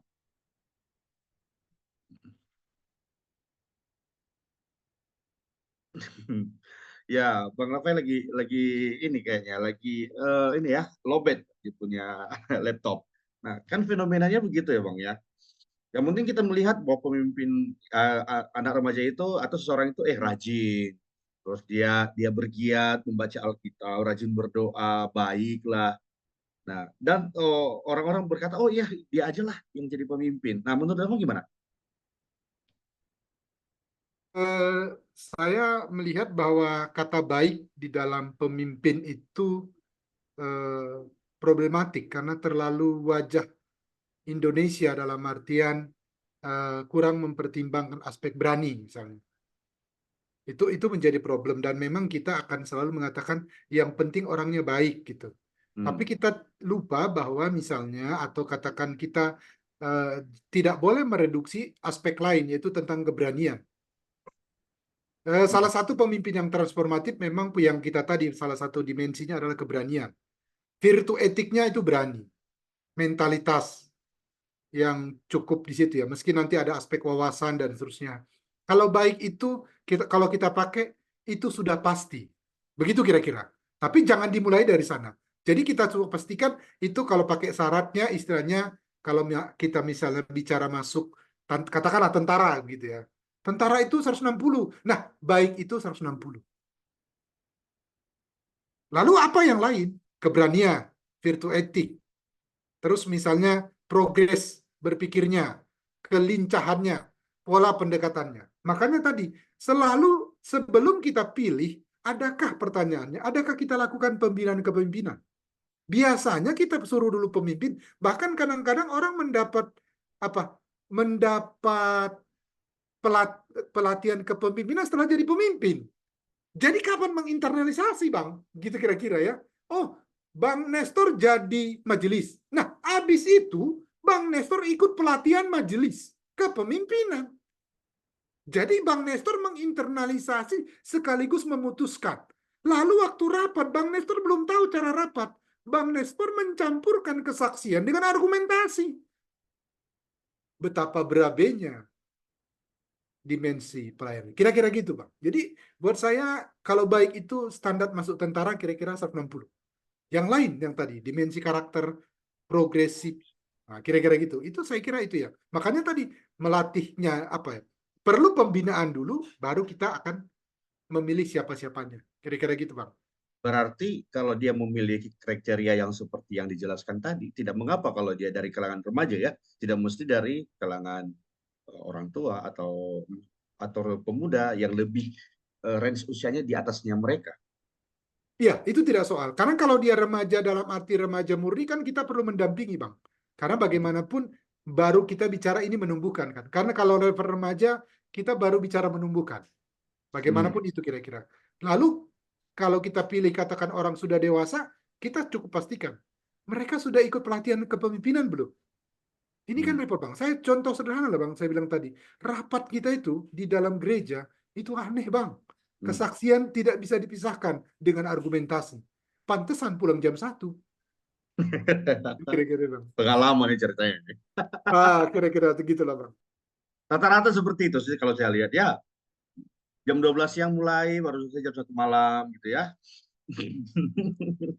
Berbahagialah yang jadi majelis. Yang mengikuti rapat majelis setiap bulannya. Oke, ada lanjutan pertanyaan dari Kak Siska. Bang, apakah bisa kita menggunakan contoh kisah bapak-bapak gereja dari gereja Katolik untuk menjembatani periode para rasul sampai ke masa kita sekarang? Toh mereka juga adalah para pemimpin yang patut dicontoh. Sangat bisa Kak. Bahkan bukan cuma dia ya kata. Kalau minggu lalu saya pakai amal sapi marib. Sebenarnya kalau pakai bahasa kita, kalau loh kok nggak Kristen misalnya gitu. Atau kita misalnya pakai apa? Pakai misalnya perjuangan tokoh lain misalnya begitu ya. Gus Dur misalnya ketika dia memperjuangkan pluralisme misalnya. Jadi tetap saja kita sedang mengambil butir-butir mutiara leadership, watak kepemimpinan dari seseorang. Itu saja bisa, apalagi misalnya ada catatan-catatan historis yang misalnya dipakai di Katolik. Tentu itu memperkaya kita sebagai sebuah jembatan di mana kita memperkaya wawasan kepemimpinan kita. Karena kan kita sedang mengkristalisasi, karena kita tidak bisa istilahnya apa ya, kita kan tidak mungkin menjadi Petrusnya atau kita mungkin menjadi rasulnya dan seterusnya. Tapi kita mengambil butir-butir kepemimpinan yang mereka miliki, titik-titik krisis mereka itu seperti apa, itu yang kita coba internalisasi di dalam pelayanan kita. Lalu kalau ada catatan-catatannya misalnya yang Katolik yang menggunakan tradisi-tradisi itu, tentu ya itu baik. Sekali lagi kalau ini sudah, saya kira ini sudah 2 minggu lagi groundnya, kita berwawasan luas. Itu menolong kita seorang pemimpin yang bijaksana. Oke. Oke. Kak Reno. Kak Reno bolehkah langsung berbicara atau memberikan tanggapan langsung? Boleh dibuka mic-nya Bang kalau misalnya bisa. Oke. Silakan. Selamat malam. Malam Bang Reno. Selamat malam Bang Reno. Jelas ya, Sobat? Iya, Bang. Makasih banyak ya, Bang. Cuma sayang banget ya waktunya mepet ya. Aku juga tadi masuknya agak terlambat karena masalah teknis. Mau masuk pakai laptop tapi nggak bisa. Ada masalah teknis yang akhirnya aku sibuk di situ. Tapi sambil dengar. Intinya sih begini, Bang. Kalau aku lihat ya, Bang ya. Teman-teman kita tuh kepikiran. Kalau kita bicara tentang remaja, generasi kan pasti kalau kita menempatkan diri sebagai pemimpin. Satu, udah pasti ada gap umur, gap usia, gap generasi. Contoh misalkan saya lahir tahun 78. Masuknya generasi X. Nah, ketika saya berhadapan dengan anak berusia 12 tahun, berusia 14 tahun, yang punya masalah dengan, misalkan katakanlah anak ini nggak punya orang tua atau orang tuanya tidak berfungsi. Itu beda dengan anak 12 tahun dan 14 tahun yang punya orang tua yang berfungsi secara baik, normal. Permasalahan sosialnya yang mereka hadapi itu yang mereka punya tuh udah beda juga gitu. Jadi kalau aku lihat sekali lagi ini berdasarkan pengalaman ya. Kalau kita tidak bisa menempatkan diri sebagai sahabat buat mereka, itu akan sulit sekali. Gitu. Dan aku melihatnya kebanyakan ini menjadi permasalahan ketika kepemimpinan itu tidak hanya contoh di dalam gereja ya, misalkan ada satu divisi remaja lah gitu. Ya, yang katakanlah divisi remaja ini berusia 24 sampai 30 tahun. Dipercaya oleh pemimpin lagi. untuk membina remaja-remaja yang bergereja di tempat tersebut. Ini masih bicara satu tempat, belum kita bicara di tempat lain. Latar belakang budaya, latar belakang lingkungan, permasalahan-permasalahan yang berbeda. Jadi maksudnya sebenarnya kita sebagai pemimpin remaja itu ya, aku ingat di pertemuan minggu lalu, kalau kita tidak memperkaya diri dengan perkembangan zaman saat ini, atau setidaknya kita tidak memperkaya diri dengan permasalahan-permasalahan yang dihadapi secara pribadi oleh anak-anak itu yang kita layani, per pribadi katakanlah kita pegang ada 12 orang atau 24 orang. Nah, setidaknya kita tahu 24 orang ini punya masalah apa aja. Memang kita nggak bisa masuk secara penuh 100% mendapatkan kepercayaan lalu tiba-tiba mereka membuka tembok. Nggak bisa. Pasti nggak bisa. Tetap aja ada ruangan-ruangan yang kita nggak bisa masuk. Nah, kalau sampai kita bisa masuk ke dalam ruangan pribadi mereka, di hati mereka, kita mendapatkan hati mereka, ini pasti akan lebih mudah. Contoh misalkan gini. Ini contoh aja ya, contoh. Ada satu anak berusia saat ini 14 tahun. Dia nggak punya orang tuanya di dalam penjara. Keluar masuk penjara, seingat saya itu 7 kali. Dan saat ini orang tuanya berpisah, ibunya sudah tidak urus, dia hidup dari usia 5 tahun itu berpindah-pindah kepemimpinan dan itu membingungkan buat dia. Gitu. Nah, satu-satunya yang saya lihat ketika dia ditolak, ketika dia dianggap sebagai anak nakal, dia nggak akan pernah terbuka. Dan ketika dia terbuka dengan saya, misalkan contoh gitu, saya beruntung kalau dia berani terbuka dengan saya. Tapi kalau saya akhirnya hanya menjadi orang yang ngejudge dia, memberikan justifikasi yang negatif terhadap dirinya, saya nggak akan pernah bisa masuk ke dalam ruangan pribadinya. Dan buat saya anak-anak seperti ini tidak bisa diselesaikan dengan masalah dengan satu konseling, 1 minggu, 1 hari, 1 bulan, 3 bulan, tidak bisa. Ini proses bertahun-tahun yang saya harus menjadi sahabat buat dia. Saya harus tunggu, kasarnya begini. Suatu saat saya harus terima kalau misalkan dia tiba-tiba minta tolong sama saya, dia ditangkap polisi. Karena anak ini udah mulai berurusan dengan hukum. Gitu. Jadi ini contoh yang terburuk ya. Nah, kalau misalkan kita ketemu dengan anak-anak normal, anak-anak yang baik, yang orang tuanya tidak punya masalah, ini kan lebih mudah sebenarnya. Kita bisa ngobrol dengan orang tua. Kenapa kok anak ini misalkan punya kecenderungan perilaku yang aneh dalam tanda kutip, bisa berbagai macam keanehan anak remaja sekarang. Ya kita bisa bicara dengan orang tuanya dan kebanyakan itu pasti ya betul, saya sangat setuju kalau anak ini akan sulit untuk dikendalikan ketika dia jarang berkomunikasi dengan orang tua secara dalam kualitas yang betul-betul berbobot. Saya rasa itu sih Bang Nestor. Makasih. Oke, silakan Bang Rafael menanggapi apa yang disampaikan oleh Bang Reno. Waktunya Dari 2 versi menit. Bang Ya, Reno Bang. itu kan refleksi ya, refleksi tentang apa perlunya kita beragam pola pendekatan, pola untuk memahami karena nggak gampang masuk. Kalau masuk juga tidak ada jalan pintas, itu pekerjaan panjang yang dalam diskusi kita itulah taman Getsemani kita kayak gitu ya.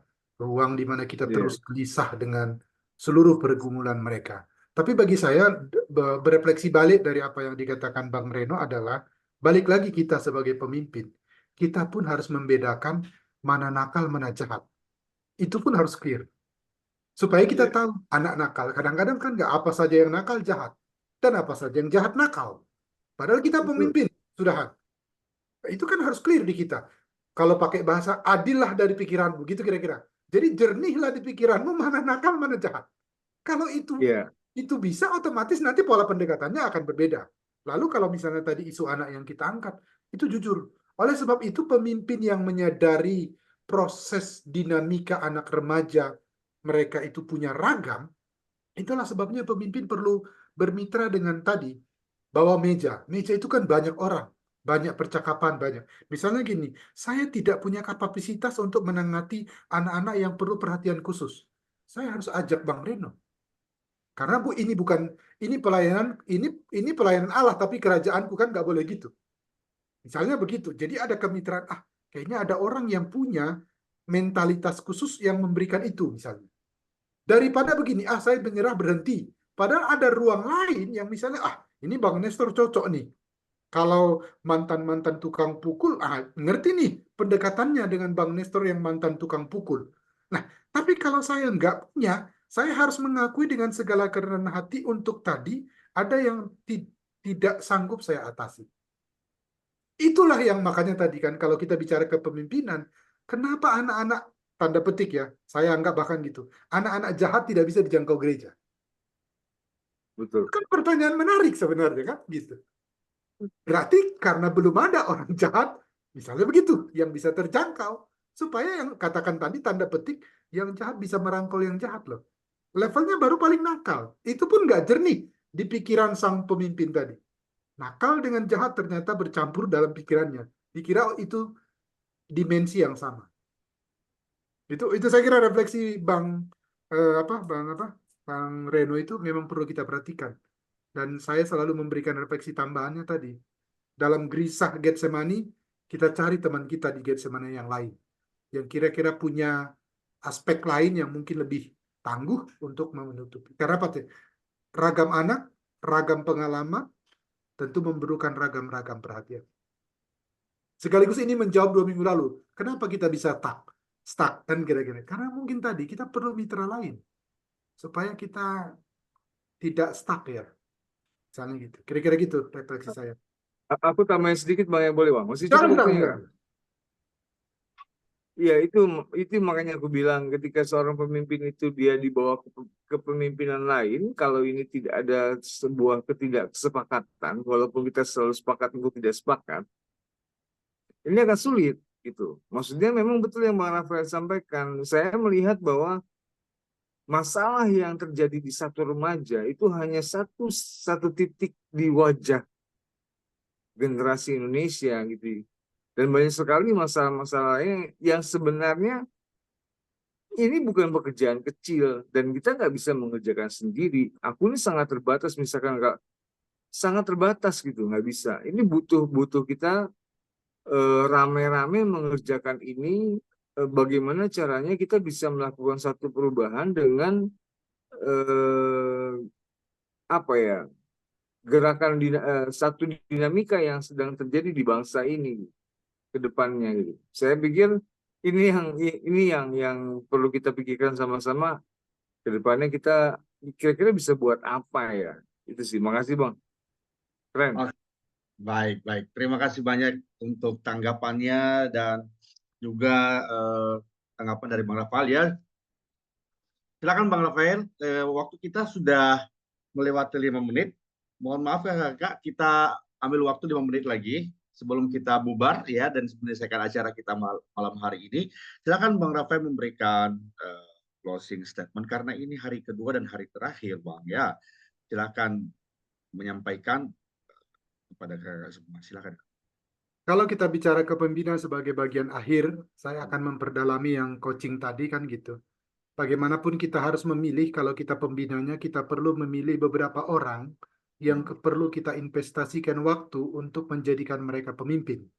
Ketika itu kita lakukan, selain kita bicara tentang tata kelola organisasi ke mereka, tapi kita perlu melakukan pembinaan lanjutan yang intensif kepada beberapa orang itu secara lebih khusus agar kita mengcoaching mereka, membuat mereka, katakan begini ya, ada jurnal spiritual bersama dengan mereka, katakan 5-7 orang itu, untuk kita catat bahwa yuk kita punya punya kendala-kendala personal apa yang dimana kita bisa terus berkembang, atau kita mencatat titik-titik kegelisahan hidup kita di mana, dan kita melihat itu sebagai sebuah perjalanan bersama. Saya kira perlu itu sebagai sebuah wujud konkret menumbuhkan kepemimpinan remaja. Kita harus pilih barang 5-7 orang dan kita tuntun mereka atau bersama dengan kita sebagai fasilitator, mengcoaching mereka, mementoring mereka, mendampingi mereka paling tidak setahun lah, supaya tercipta dari apa yang kita layani lahir 1-2 pemimpin. Kalau bisa, kata Soekarno, beri saya 10 remaja, akan saya guncang Indonesia. Terima kasih. Oke, baik. Terima kasih banyak Bang Rafael. Itu keren banget ya, post terakhir itu. Beri saya 10 remaja, akan saya goncang Indonesia. Ya, beri saya 10 remaja, akan saya guncang gereja. Keren ya. Baik, kakak-kakak, ini tema sangat menarik sekali dan mudah-mudahan menjadi inspirasi, motivasi buat kita semua dalam melayani generasi remaja, entah itu di gereja, mungkin juga dalam rumah tangga ada remaja-remaja yang Tuhan titipkan, dan juga entah itu di sekolah sebagai guru, mari kita bergandengan tangan. Tidak mudah untuk membimbing mereka, tidak mudah untuk melayani remaja dan mengarahkan mereka, menumbuhkan kepemimpinan dalam diri mereka. Tapi mari kita bergandengan tangan, kita diberikan masing-masing kemampuan satu sama lain, dan mari kita bekerja sama menggunakan kemampuan itu untuk membawa remaja lebih keren lagi di masa yang akan datang dan menjadi pemimpin gereja, pemimpin bangsa, atau dimanapun Tuhan percayakan mereka dalam memimpin. Bang Rafael, terima kasih banyak sudah hadir 2 kali pertemuan. Dan jikalau nanti kami hubungi lagi Bang ya, karena kakak di sini pasti rindu mendengarkan Bang Rafael. Jangan ditolak, itu pesan dari kami. Terima kasih. Iya, wajib hukumnya. Terima kasih, Tuhan memberkati Bang Rafael. Kiranya diberkati dalam pelayanan, keluarga, dan dalam segala hal yang dikerjakan. Kakak-kakak, terima kasih banyak kehadirannya. Sapa akan kita lanjutkan 2 minggu yang akan datang. Informasi akan kami share dalam grup, dan kakak-kakak silakan menginformasikan berita atau informasi tentang Sapa yang dikirimkan dalam grup kepada rekan-rekan sepelayanan kita. Dan ajaklah mereka untuk belajar bersama dengan kita di Sapa, supaya kita sama-sama diperlengkapi dalam pelayanan, baik dalam pelayanan anak atau pelayanan remaja. Kita akan ketemu 2 minggu lagi, dan berharap kita semua sehat, semangat melayani, dan terus melayani Tuhan dengan semangat baru, seperti yang sudah disampaikan oleh Bang Rafael ya di materi yang tadi ya. Silakan kakak-kakak membuka kameranya, kini saatnya kita foto bersama. Kita dokumentasikan pertemuan kita malam hari ini. Ada 1 slide, dan saya akan foto. Setelah foto bersama nanti saya minta tolong kepada Bang Reno untuk memimpin kita di dalam doa ya. Oke, 1, 2, 3. Oke, sekali lagi Kak, saya ambil foto sekali lagi. Sebentar ya, saya simpan dulu foto yang sudah ada. Oke, kakak yang belum buka kamera boleh dibuka ya. 1, 2, 3. Oke. Tuhan memberkati, silakan Bang Reno memimpin kita di dalam doa.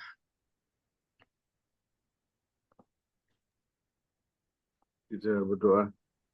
Bapak, kami bersyukur, berterima kasih Tuhan untuk kesempatan kalau setiap kami boleh bertemu dengan banyak remaja, banyak anak-anak. Malam hari ini kami berkumpul dari berbagai daerah untuk membicarakan permasalahan seputar kepemimpinan remaja. Kami yang sangat terbatas untuk memahami setiap insan pribadi yang unik, membuat kami terus bergantung sepenuhnya kepada Engkau, Sang Pemilik kehidupan. Dan kami percaya setiap apapun yang Tuhan berikan, kami bisa mempertanggungjawabkannya dengan baik, dengan kreativitas, dengan kesiapan mau belajar, mau bertransformasi, mau mengubah diri kami sendiri Tuhan, dan perubahan pada setiap remaja-remaja yang adalah masa depan bangsa ini. Roh Kudus sendiri yang hadir dalam setiap perjalanan hidup mereka yang juga tidak mudah. Pakai semua instrumen Tuhan yang ada di bangsa ini, pemerintahan, sekolah, masyarakat, siapapun yang mereka jumpai dalam perjalanan hidup mereka, Tuhan selalu hadir, dan Tuhan jadikan mereka generasi-generasi yang siap untuk memimpin bangsa Indonesia ini. Kami mau melihat Tuhan bangsa ini mengalami satu perubahan di dalam transformasi berpikir mereka, moral kami bertumbuh, spiritual kami tetap terjaga, dan Indonesia semakin baik. Terima kasih, kemuliaan hanya bagimu di dalam nama Tuhan Yesus Kristus kami berdoa. Amin. Amin. Terima kasih banyak Bang Reno. Terima kasih semua kakak-kakak yang hadir. Terima kasih. Tuhan memberkati kita semua dan selamat malam. God bless you. Terima kasih semuanya Bang atas Nestor, partisipasi kita. Thank you Bang Nestor, Bang Reno, dan seluruhnya. Kalusi. Thank you. Malam. Tuhan berkati. Ketemu 2 minggu lagi. Thank you. Kalusi. God bless. bye. Bye, Kak Sarah, Kak Kelly, Kak Marcelina, Kak Dian dari Aceh. Selamat malam. Weh, ada dari Aceh ya. Tuhan berkati yang dari Aceh. Cincin di Bandung. Bali dan seterusnya. Sopo ya. Poso, Sopo. Tuhan berkati ya, luar biasa. Ah, iya. Tuhan berkati. Mau lihat ya Bang, mau lihat ya. Ya. Dadah. Yo, Terima kasih banyak, bye. God bless. Ada Rina Kaltim macam-macam ya, jauh-jauh ya. Jauh. Ada Kendari, luar biasa ya. Memang perlu dibikin perjumpaan ya. Ya, kita doakanlah ya supaya nanti kita ya khusus buat temu sapa. Iya. Oke, God bless Bang. Sapa. Izin pamit semuanya kawan-kawan. Bang Nggak Nestor. boleh. God bless ya. God bless. Oh. Oke Kak Sarah, Tuhan berkati. Saya close ya Kakak ya. Ketemu 2 minggu yang akan datang. Tuhan berkati. Karina di Kaltim, Tuhan berkati.